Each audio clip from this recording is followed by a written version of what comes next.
Hello, class. How's everyone doing? I'll be going over my assignment, and my title is Employee Engagement. That's the topic that I have chose. Um, right now, I'd like to explain um, what it is to be an engaged employee. These are the employees who are passionate about what they do on a daily basis.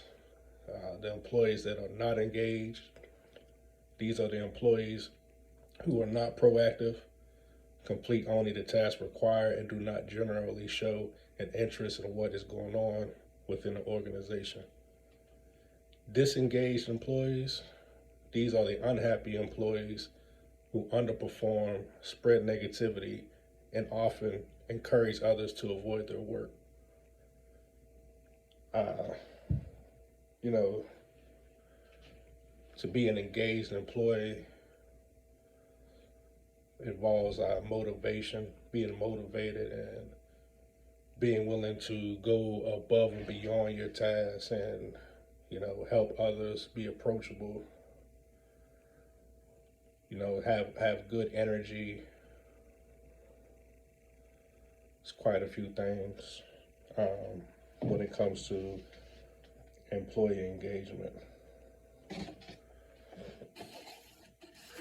Accountability and performance is another important um, component.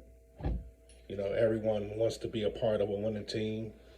People who perform well feel good about themselves and where they work. But like any team, they need coaches who can provide honest feedback.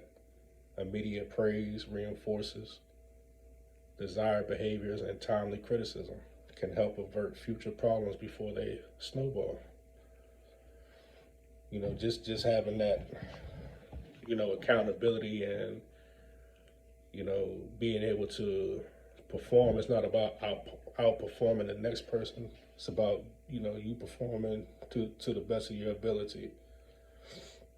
And I always tell my kids, just do the right thing when no one's looking and you have nothing to worry about.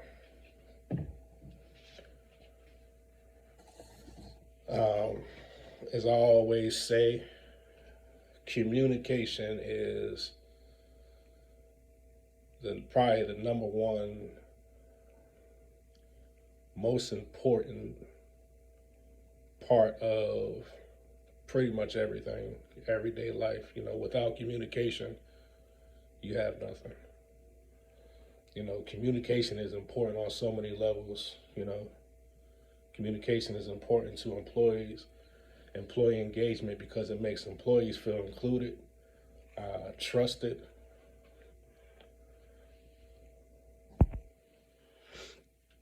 and helps to connect them to the organization's mission. Building an effective internal communication strategy with your employees will help drive not only engagement, but also productivity and revenue for the business. So, just to touch a little bit more on communication, without communication, your ships just don't sail.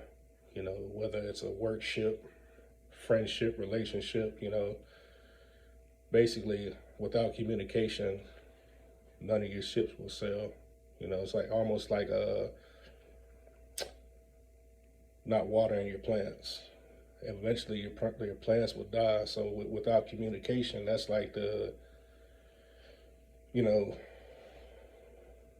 that's like the main artery, communication. You need communication in the workplace. You need communication with your significant other. Your kids. Communication it could save somebody's life, and communication is very, very, very important. Very important. I like to go over the the anatomy at work means that employees have control over how and perhaps when they get work done. You know, this can include the number of tasks they complete, deadlines of whether they work from an office or at home, the ability to choose some of the parameters in which an employee works makes them more engaged and productive and more likely to stay with the company. You know, there's so many different parts to being an engaged employee. And like I said, it's not about outperforming the next person. It's about doing your job to the best of your ability. You know, finding ways to, you know, build the morale, whether it's team building, you know, training together, you know, everybody sharing different ideas and coming together as one, and just basically just keeping that energy level high and positive to make a, you know, very positive work environment. Uh, that'll be pretty much everything that I will go over at this time. Hope you enjoyed it, and you guys have a blessed one.